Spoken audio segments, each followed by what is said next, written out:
पचौरी साहब, आपका स्वागत है एबीपी गंगा की इस पदयात्रा में। धन्यवाद। कानपुर की जो यात्रा आई है उसमें आपका सबका मैं हार्दिक स्वागत करता हूं, अभिनंदन करता हूं और मुझे प्रसन्नता हो रही है कि यात्रा के माध्यम से आप जो यहाँ की समस्याओं को दिखाने वाले हैं, इससे कानपुर की जनता का लाभ होगा। जी, तो आइए पचौरी साहब शुरुआत करते हैं इस पदयात्रा की। पचौरी साहब, सबसे पहला सवाल यही कि 2022 का चुनाव सामने है, कितनी बड़ी चुनौती आप मानते हैं? क्योंकि समाजवादी पार्टी का कहना है कि भारतीय जनता पार्टी जिस विकास की बात कर रही है वो विकास कहीं दिखता नहीं। देखिए, 2022 की कोई चुनौती नहीं। 2022 में फिर भारतीय जनता पार्टी जीतेगी, योगी के नेतृत्व में सरकार बनेगी और जो आप विकास की बात कर रहे हैं, हम डबल इंजन की गाड़ी है हमारी सरकार और हमने उत्तर प्रदेश में जितना विकास योगी जी के नेतृत्व में भारतीय जनता पार्टी ने किया है, आज तक किसी भी सरकार ने इतने कम समय में विकास नहीं किया। मैं उदाहरण के तौर पे बता दूं, उत्तर प्रदेश में 75 साल में 13 मेडिकल कॉलेज थे, आज 5 साल में 13 नए मेडिकल कॉलेज और बन गए और 23 बनने जा रहे हैं। आज ही आपने अखबार में पढ़ा होगा कि कानपुर में PG post graduate medical college बनने जा रहा है, जो 70 सालों में नहीं बन पाया। ठीक है सर, आप विकास के मुद्दे को लेकर मैदान में हैं, आप अपनी उपलब्धियां गिनवाएंगे, लेकिन जब चुनाव आते हैं तो बहुत सारे ऐसे इश्यूज हैं जो मैटर करते हैं। अब कृषि कानून वापस ले लिए गए, लेकिन महंगाई पर अभी भी आप घिरे हुए हैं, ध्रुवीकरण की बात आ रही है, बयानबाजी की बात आ रही है। तो क्या चुनावी वैतरणी केवल विकास के वादों से पूरी होगी या आपको लगता है कि कृषि कानून अब वापस लेने का असर या फायदा सरकार को होगा? देखिए, हमने किसी कानून किसानों के हित में बनाए थे, आज भी कहता हूं कि ये कानून किसानों के हित में थे कि उनकी आमदनी दोगुनी हो, लेकिन किसानों को हम समझा नहीं पाए या वो कानून को समझ नहीं पाए। इसलिए मुझे लगा कि यह आंदोलन गलत हाथों में न चला जाए, इसलिए हमने वो वापस ले लिया। ये किसान के हित में वापस लिया है। भारतीय जनता पार्टी हमेशा किसान के साथ है और भविष्य में रहेगी। सत्यदेव जी, आपने किसानों का जिक्र किया, लेकिन पूर्वांचल जाइए, अवध जाइए, छुट्टा पशु, अन्ना पशु, ये जो समस्याएं रही हैं वो और जो खाद की समस्या रही है। देखिए, किसान आंदोलन बड़ा मुद्दा है, लेकिन हमारे यहाँ बटाई वाले किसान है वो ज्यादा परेशान इन मुद्दों से रहते हैं, उसे किस तरीके से देखते हैं आप? देखिए, अन्ना पशुओं के लिए ब्लॉक स्तर पर माननीय मुख्यमंत्री जी ने गौशालाएं बना दी हैं और 30 रुपए पर डे जो गाय को अपने यहाँ रखता है उसको खाने के, गाय के चारे के लिए दे रहे हैं जी, ताकि अन्ना पशु घूमे नहीं। आप बताइए साहब, क्या लग रहा है आपको 2022 में क्या कुछ होने वाला है इस बार? आदरणीय नरेंद्र मोदी जी और आदरणीय योगी जी की सरकार ने जो 70 सालों के इतिहास को, जो 70 साल की पूर्वकालिक सरकारें थी उसको जो बदल करके एक नया इतिहास रचा है, इस बार फिर से भारतीय जनता पार्टी की सरकार उत्तर प्रदेश लग रहा है आप सांसद जी के पक्के समर्थक, ऐसा लग रहा है? नहीं, सांसद जी की बात नहीं, एक आम जनमानस बोल रहा है। आप लोग सड़कों पे हैं, आपको दिख रहा होगा कि आम जनमानस क्या पुकार है। ये ठीक कह रहे हैं क्या? अच्छा है, बिल्कुल ठीक। क्या अच्छा है? भाजपा सरकार आएगी, फिर आएगी। आप ये बताइए कि क्या आपको लगता है, क्योंकि इस बार जो विधानसभा का चुनाव होगा उसमें जो नगर निगम ने जो कुछ किया वो भी तो एक मुद्दा बनेगा यहाँ के स्थानीय सीटों पर, तो आपसे सवाल किया जाएगा। देखिए, आप चैनल से, मीडिया से हैं, आप पूरे शहर को देख रहे हैं कि आज से पहले शहर कैसे था, आज कैसे शहर है। मैं पूरा मेहनत करके अपने शहर को स्वच्छ सुंदर बनाती हूँ। आप ये बताइए, जब हमारी सरकार नहीं थी, 65 साल पहले जो सरकारें थी, हमारी भारतीय जनता पार्टी ने तुमसे कहा नहीं था कि हमारी जो माताएं थी, मेरी खुद की माँ, मेरी खुद की दादी, अब फूंक फूंक के आंखों में मोतियाबिंद हो जाती थी। क्यों उन्होंने नहीं सोचा? क्यों इसको मोदी जी ने सोचा, योगी जी ने सोचा कि उन्होंने हम लोगों को सिलेंडर दिया? और सबसे पहले एक मिनट, पैसे नहीं है, आपको लगता है? नहीं, देखिए, सिलेंडर महंगा का तो हर सरकार में 10 रुपए 5 रुपए भरता है। नंबर दो सबसे बड़ी बात होती है, सबसे बड़ी बात, जिस माँ से ये जो नेता बोलते हैं सब पैदा हुए हैं। कभी उन माँ के बारे में सोचा, कभी उस बहनों के बारे में सोचा, कभी उस बेटियों के बारे में सोचा? आपको पता है हम लोग क्या कहते हैं पूर्वांचल में या गांव में अगर महिलाएं सो गई, एक मिनट पहले बात सुनिए आप। मेरा कहने का मतलब किसने कहा था क्यों नहीं इज्जत घर बनी? आपको पता है हम लोग अगर कोई भी महिला रात में सो गई, अगर 5 बज गया तो बाहर नहीं जा सकती थी। किसने सोचा? मोदी जी ने सोचा, योगी जी ने सोचा। घर घर शौचालय, जब उठो जब जाओ, तो ये सब किसने की? हमारी सरकार ने की। हम अपने काम पर विश्वास करते हैं, हम अपने काम पर चुनाव में आएंगे, हम अपने काम पर चुनाव जीतेंगे। लेकिन आमिर साहब, बहुत कम नेता ऐसे मिलते हैं जिनको लोग आत्मीयता से बुआ जी बुलाएं, माता जी बुलाएं, ये आपने गौरव हासिल किया है। लेकिन बारिश में कई बार लेकिन देखा है, हमें तो डरा रहे हैं, ऐसा लग रहा है। आप कह रहे हैं बुआ जी माता जी, तो डराती नहीं है। डांट दिया आपने हमें। नो डाटा नहीं, हमने उन सरकारों से नहीं कहा था कि हमें न दो। हाँ, अपने साहब सवाल करिए, सवाल करिए। हमारी सरकार ने सब कुछ किया। बिल्कुल सब कुछ काम स्मार्ट करके- सिटी आप कानपुर को बना रहे हैं, लेकिन जैसे ही बारिश का मौसम आता है आपको खुद ट्रैक्टर से दौरा करने के लिए कानपुर का निकलना पड़ता मैं है। सबसे लड़ सकती हूँ, भगवान से नहीं लड़ सकती। दुनिया से लड़ सकती हूँ, भगवान से नहीं लड़ ड्रेनेज सकती। सिस्टम अगर बड़ी चुनौती 24 घंटे की बरसात होगी तो बरसात में पानी भरेगा।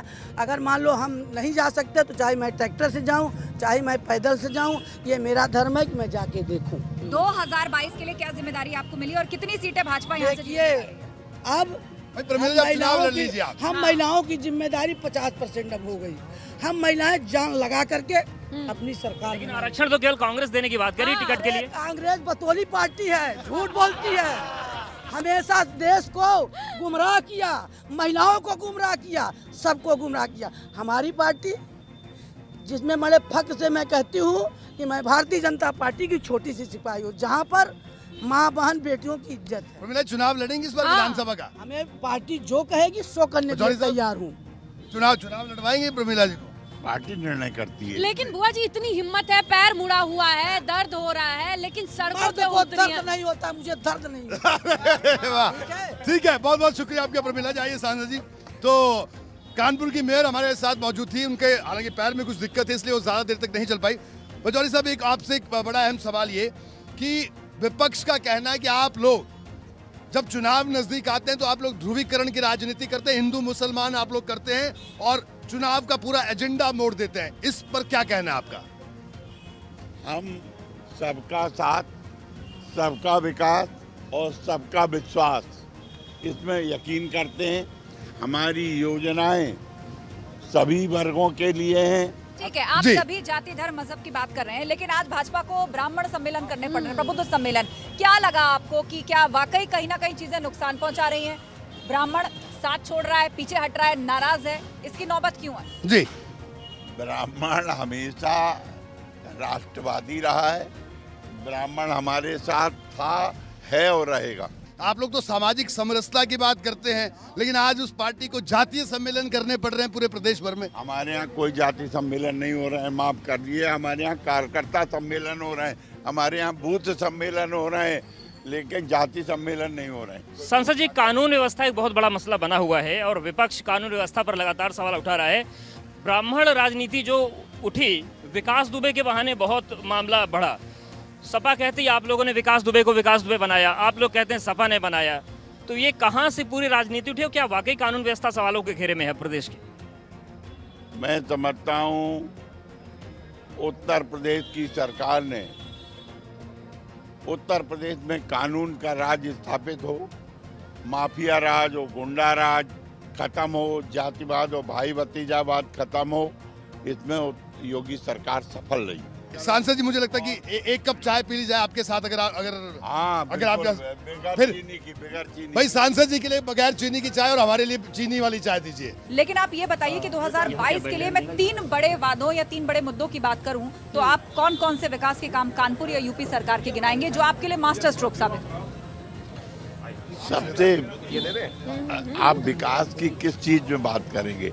आज हमने उत्तर प्रदेश में 9 शहरों को मेट्रो दे दी, 13 नए मेडिकल कॉलेज बना दिए, 23 बनने जा रहे हैं। यही तो सब सवालों के घेरे में है। इसके लिए पचौरी साहब, इसके लिए कहा जा रहा है आपने तो फीता काटा है, बनाया तो समाजवादी पार्टी ने, अखिलेश यादव समाजवादी हर ने जगह क्या- चीख चीख के ये बात कह रहे हैं। ऐसा है, समाजवादी पार्टी केवल झूठ के पुलंदे के अलावा कुछ नहीं है। अब राम भक्ति के लिए भी कहा जा रहा है कि उस पर पेटेंट है क्या बीजेपी का? राम का नाम तो कोई भी ले सकता है, कोई भी रुद्राभिषेक कर सकता है। रुद्राक्ष की माला प्रियंका गांधी ने पहन ली तो क्या हो गया?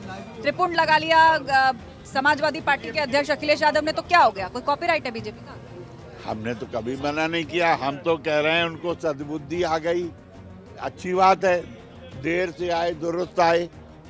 और हम कह रहे हैं ये राम की माला परमानेंट जपते रहें, तभी उनका कल्याण है, नहीं रसातल में चले गए और चले जाए। सांसद जी, आपके आसपास के जिलों के नाम बदले, चाहे इलाहाबाद की बात करें प्रयागराज हो गया, फैजाबाद अयोध्या हो गया, आजमगढ़ को मुख्यमंत्री जी आर्यमगढ़ कह चुके हैं कि बहुत जल्दी ये सपना साकार हो सकता है। तो कानपुर या फिर कानपुर के आसपास के जिलों के बारे में भी कहीं विचार कर रहे हो तो कुछ बताइए। इसका विचार सरकार करती है, वहाँ के जनप्रतिनिधि करते हैं, अगर गलत नाम होंगे तो सरकार विचार करेगी। तो अब 2022 के चुनाव में क्या काशी मथुरा बाकी है? इस तरह का कोई नारा या आंदोलन उससे पहले खड़ा होता दिखेगा? काशी का विकास शुरू हो गया, आप जाके देख तो लो। काशी के मंदिर को सीधे गंगा जी से कॉरिडोर बना के जोड़ दिया गया। आप काशी गए नहीं है लगता? काशी आप जाइए, 2 साल में काशी। मस्जिद की तरफ था। देखिए, मैं किसी के धार्मिक स्थल को कोई छेड़ता नहीं हूँ जी, लेकिन बीजेपी पर आरोप जरूर लगता है कि धार्मिक भावनाओं से खूब खिलवाड़ भारतीय जनता पार्टी करती है। भाई, हम देखिए किसी की भावनाओं से नहीं करते, हम तो संपूर्ण समाज की बात करते हैं, समग्र विकास की बात करते हैं, एक भारत और श्रेष्ठ भारत की बात करते हैं। ये जो ओवैसी साहब उत्तर प्रदेश में आ रहे हैं, तो क्या किस तरह से देखा जाए उनको, क्योंकि आप तो संसद में उनसे मिलते भी होंगे, हाउस में, उसी हाउस में वो भी बैठते हैं, बताइए। अब हम देखिए, हर आदमी का अपना राजनीतिक एजेंडा है, उस एजेंडे पे वो हैदराबाद में जीत जाते हैं जी, लेकिन वो एजेंडा उत्तर प्रदेश में नहीं चलेगा। देंगे सांसद जी, आप हमारी इस पदयात्रा में आप शरीक हुए, आइए, आपका बहुत बहुत शुक्रिया इस पदयात्रा में शामिल होने के लिए। आप देख सकते हैं कि हमारे साथ बाकी और मेहमान भी हमारे साथ मौजूद हैं। आनंद मिश्रा साहब भी मौजूद हैं, बीएसपी के नेता। ये बताइए, आज दूसरी पार्टियों के नेताओं को ले रहे हैं, कोई मिश्रा साहब को कोई ऑफर करेंगे आप, क्योंकि आप तो बीजेपी में बड़े सारे लोगों को ज्वाइन करा रहे हैं। मैं सबको अपना मानता हूँ, ये मेरा भतीजा है, राजा राम जी अपने हैं, तो आप हमारे दरवाजे तो भतीजे, तो मतलब आप ऑफर कर रहे हैं कि भतीजे चाचा की पार्टी में आ जाएं? ये तो थे ही हमारे यहाँ।